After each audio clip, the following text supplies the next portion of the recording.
திக் ஃபாரஸ்ட்ல எவ்வளோ அழகான ஒரு போட்டிங் பாருங்க. நேச்சருங்க. திரிபுரா வாங்க, அவசியமா வந்து லைஃப்ல ஒரு வாட்டியாவது பாருங்க. 4 பேரா இருந்தா நாங்கள் டூர் பண்ணி தரோம். மொத்த குரூப்பையும் 2 போட்ல பிரிச்சு இன்னைக்கு போயிட்டு இருக்கோம். 2வது போட்டு எங்களோடதுல ஷபீமுரா திரிபுராவில் இருக்கக்கூடிய உடக்கோடி கார்விங்ஸை பார்க்கறதுக்கு வந்திருக்கோம். ஒரு திக் ஃபாரஸ்ட்டுங்க இது. எவ்வளோ ஹாப்பி பாரு. காட்டுக்குள்ள சிவபெருமானை சேவிச்சுக்கல. பல 1000 வருஷம் பழமையான சிவன்.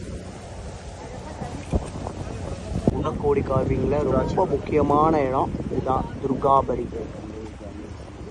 பாருங்க, கிட்டத்தட்ட 11ஆம் நூற்றாண்டுல செய்யப்பட்ட ஒரு கோவில். இது 11ஆம் நூற்றாண்டுல இந்த ஆர்கிடெக்ட் பண்ணி